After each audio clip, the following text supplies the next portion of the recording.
Hello Commandos, I want to give a big shout out to our channel members. These guys support the channel and help create the high quality gameplay content. You guys rock. Go Commando. Hello everyone and welcome to the Commando Cast. I'm Andrew with you here as always. So I had an interesting conversation this week which got me thinking. So that's what we're talking about today, are perceptions of meta.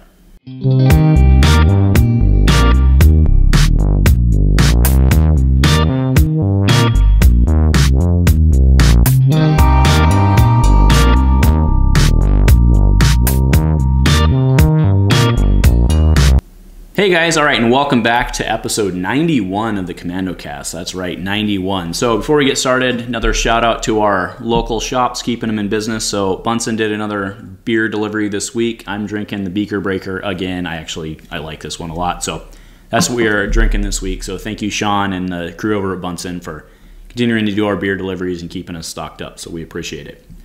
So the story behind this week's episode is somewhat interesting. So as you guys know, Amy and I have been playing games from home. We've obviously dialed back on that now that we've started the TTS play regularly, but I could tell she was kind of getting burnt out. I mean, who wouldn't be in this case, right?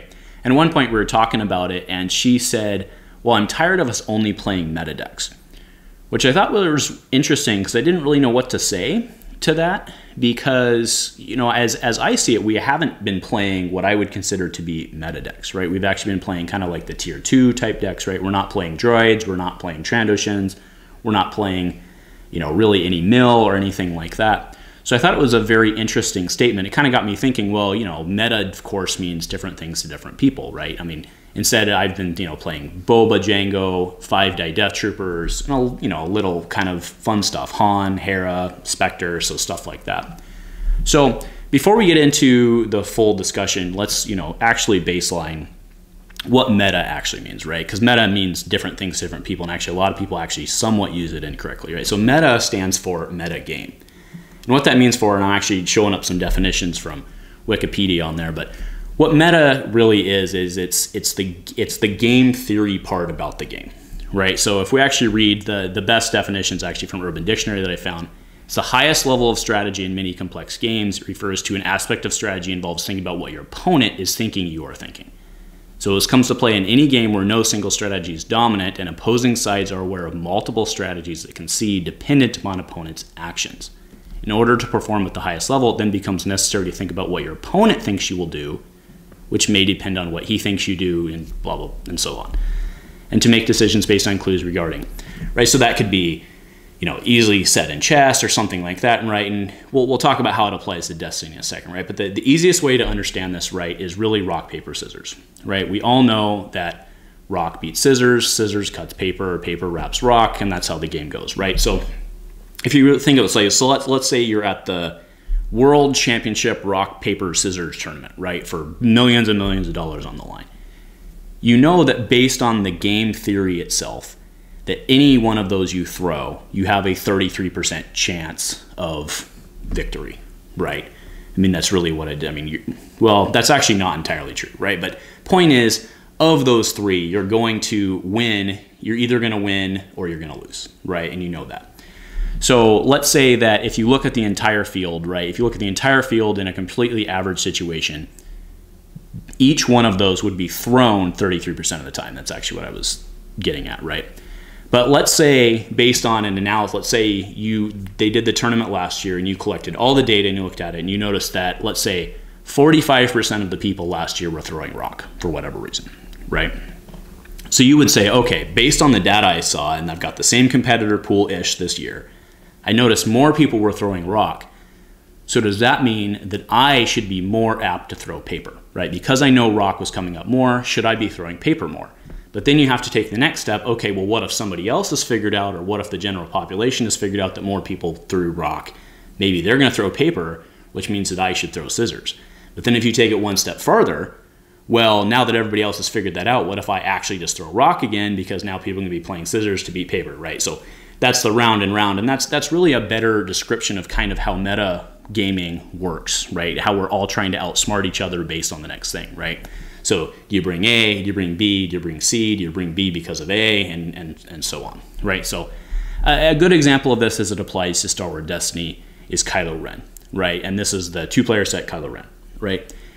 I mean, he was a good character in his own right in the day, but what really made him strong was his ability to attack mono decks, right? And when you look at, the previous Star Wars world champion, right, he largely won that because of it. I mean, he made a bold meta call, right? There were a lot of strong mono deck. There was Sabine Ezra, there was the Stairs deck, and he basically went in and said, hey, if I run Kylo, I can perhaps in most of my matches get some sort of damage advantage in the game.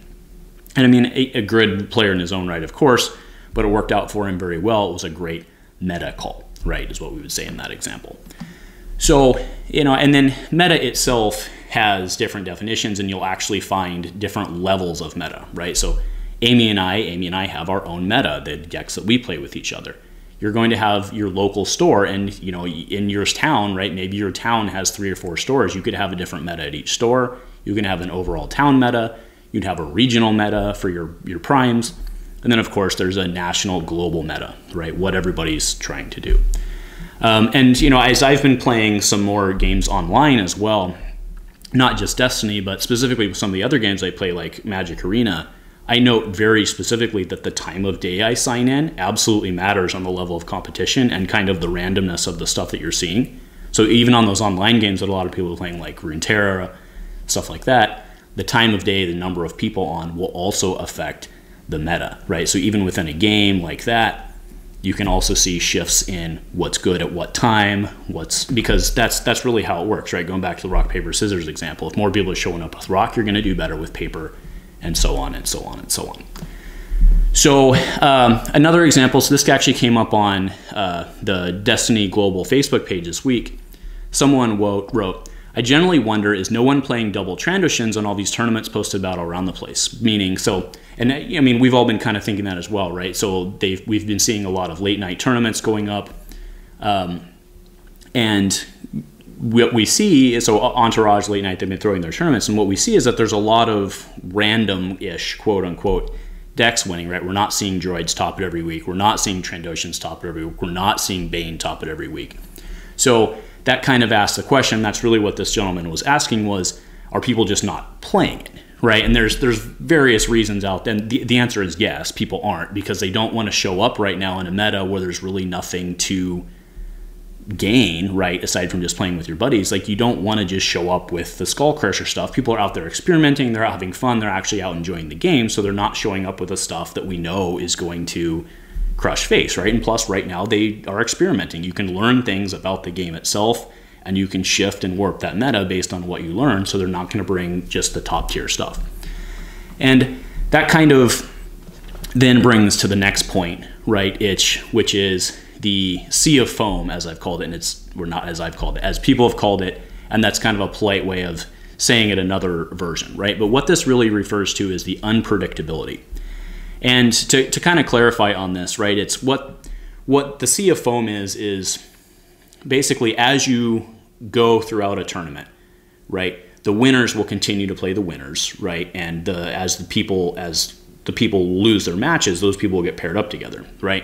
So what you see is this kind of pyramid structure form where at the top tier you have the expected quote-unquote meta decks, or the quote-unquote top tier decks will be playing with each other, and those decks being tuned to play into each other mean that you have a more regular, you have a more expected, you can easily more anticipate your matches. You can expect that other chess player to move his knight or his rook or whatever in this case, right? But what happens is once you lose some games early and you go into the sea of foam, they call it, is things actually become less predictable because you can start running up against stuff that is non-meta.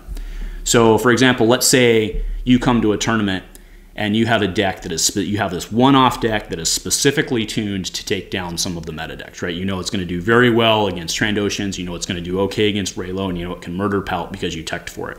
And that's great until you lose your first game, and then all of a sudden you're not getting matched up against those decks anymore, right? So if you bring something specifically tuned to kill meta and you scrub early, you're going to have a long day and a lot of challenges in front of you because of those reasons. So this kind of brings me to my next point, which is when someone says meta decks, though, what they're really referring to is top tier deck, right? So a meta deck in of itself is a deck that is primed and tuned to play against what most people are bringing. And what that really directly translates into, right, it's not 100% correct to say that something is a meta deck or something is not, right? What they're really referring to is something considered to be a top tier deck, because those top tier decks are naturally going to form the meta, right? So that's where our perceptions and expectations really start to change and fold in, you know, relating back to that question. And some of the answers were basically like, well, people aren't bringing it because they don't want to crush face, or they don't want to play that cheap deck, or whatever the answer may have been, right? And that's, again, where our expectations and our perceptions matter, right? At your local, if you bring droids all the time, people aren't going to like you, right? That's, you know, that's a risk that you run. Or are you running Ewoks all the time, or whatever it may be, right? Do people get tired of playing mill? Like, again, whatever it may be in your local meta, right? Maybe your local meta, maybe your local game store likes to go and just crush face all the time. In that case, you're the idiot if you're showing up with the not meta stuff, right? So that's really kind of how it becomes form, is it's based on our perceptions, it's based on our attitudes, it's based on what we itself like to play. And then, of course, have to relate that between people, which becomes very difficult, right? What does a tier 1 deck look like to me versus someone else, right? And that relates me back to the Amy point. And she's like, well, I don't like playing these meta decks. And I think, I mean, I haven't actually asked her, and I should have, right? But I think really more what that means is it's much less of a Star Wars theme type deck and it's other type stuff, right? So I tried to throw together like the Spectre deck for her to make it be fun. But then, you know, she's playing against Boba Jango, which is somewhat thematic. But then she's playing against Craig and Pyre, and like we don't even know who they are because we're not watching that cartoon. So I can definitely see how someone would get into that mindset. And that's kind of really what I'm talking about here, is the different perceptions and the different people form our meta, and that's how we have to consider, right, trying to include everyone, what that necessarily means, and then trying to get them up to speed with that as well, right? And then you, of course, have the flip side of this, which this conversation's been going on forever. It's like, oh, hey, guys, let's have a jank night, right? And then somebody shows up with, to quote Mike, their jank Palp Watto deck, right? So we all have different, you know, definitions of what jank means as well, right? For some, jank means a not well-tuned tier 1 deck. For other, it means that weird combo deck that you're going to lose 8 games, win the 9th, and be like, all right, I had a good night.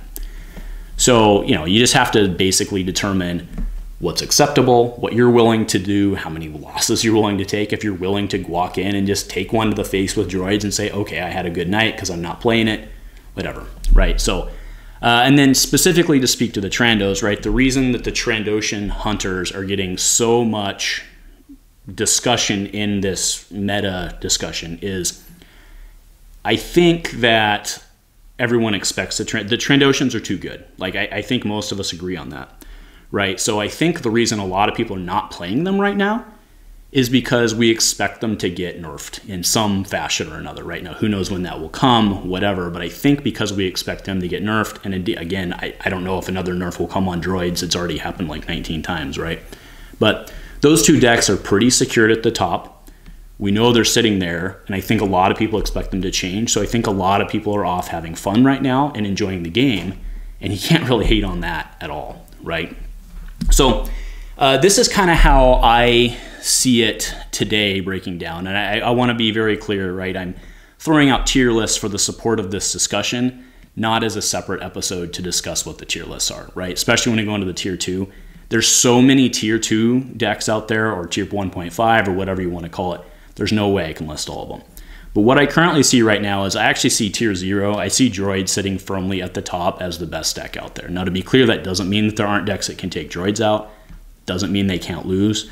But I firmly see droids as sitting very much at the top of the pyramid. Then right below it, we have Raylo. Raylo is continually a good deck. It's very consistent. I really like that deck. Trandoshans are fantastic. They can rip people apart, but they have weaknesses, right? They do have auto losses in some situations. We then have Palpatine. I'm not sure what the best Palpatine build is out there. There's a lot of very good ones. Very similarly with Darth Bane, he can just be very good. Yeah, I think probably the yellow version's better with Bane because you can run Delve and do some pretty crazy things there. I think that's probably the better version, but I've seen good versions on both sides. So this is kind of what I see as being the tier 1 of the meta, if you want to call it that, right? The global meta. Now, as far as the tier 2, these are the tier 2 examples of what I'm talking about, right? This by no means covers all of the tier 2 decks out there, because there are a ton of good decks out there, especially in the TTS world that I've seen in the last, I don't know, a couple weeks. people have come up with some very creative and very nasty stuff. I saw an Admiral Chewie deck. I saw an Anakin's 3PO deck. Huge shout out. That deck was super sexy. The Anakin 3PO deck was awesome. That was a great deck. I love that. So anyway, the tier 2 decks, Luke Pilots, right? That one's gotten a lot of love from a lot of people. I think that one's very good. I've also seen it flowing with Rex, but I personally like the double pilots because I think you can make up very quickly with just a couple flanked by wingmen. Mandalorian Maul, my own creation there. Kragan Pyre, I think, is a very strong tier 2 plus deck. It, of course, has its own weaknesses, and there's a couple different versions going out there with pirate ship, no pirate ship, mega blasters, no mega blasters, whatever it may be. Boba Jango, I am convinced that that deck is solid tier 2. I don't think it's as good as like a Kragan Pyre or something like that, but it's a solid deck. We then have Kanan X, I'm putting it in. There's a couple different versions out there. There's Spectre 1-3 Wookiee Tribe. There's the Chopper Zeb version. There's a couple other very interesting Kanan builds out there. Kanan himself is just really good when you get a Saber on it. When he gets a Saber on, it feels like you can't win. Afra, there's a lot of different Afra builds out there. Darth YouTube had just won the tournament, I think, last week, using a really cool spicy build with the Apprentice plot, throwing in damage on the Force-sensitive outcasts and then getting to drop upgrades. It's because kind of a cool build. Mill is still a thing. There are many types of mill out there, right? I still think Yoda Leia has teeth. There's a lot of Rainbow Hero builds out there. And then there's, of course, the Villain Grand Moff versions that are flying around out there. And then Iggy Trandoshan with Any Means Necessary or Perilous Escape is actually what I run it with.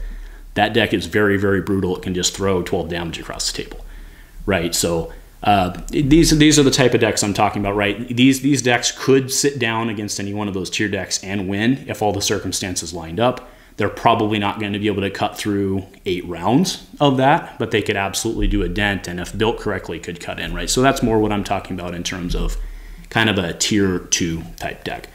But again, what it really boils down to is the fact that, you know, Destiny is a fun game. I mean, obviously, because that's why we're here talking about it, right? But Destiny in of itself doesn't have to be the same. It doesn't have to be just this top tier stuff. We can be playing, you know, with our buddies, and that's what we kind of need to do. I think that's what I've been thinking, at least this week, about what we need to do is make sure that we're remembering that there's home play, there's play at the bar play, then there's local play, and then there's national level play. And especially as the amount of news coming out shrinks, I need to, and other content creators need to, be more sensitive to the fact that it's not all just about, you know, as there's less news to report, you're going to gravitate towards some more competitive because that's just what it is, right? So we need to remember that that's out there. I need to take that in note. But again, make sure to keep that in note as well, that, you know, like that person who asked the question, why are we not seeing Trandoshans? Well, because people don't feel like playing Trandoshans right now, right? So what does that do to the other decks that we see? What does that mean to other decks, right? So like Luke Pilot, if that's now everybody's running Luke Pilot, then what do you do to Luke Pilot? So it's a game within a game, and I think people are having a lot of fun with that right now, and I think it makes Destiny a very attractive scene right now. So anyway, that's just what's been going through my head this week. Let me know what you guys are thinking as well, what your own personal experiences are, and thanks for joining me, and if nothing else, go Commando. In partnership with We Tabletop, the event directory for tabletop gamers.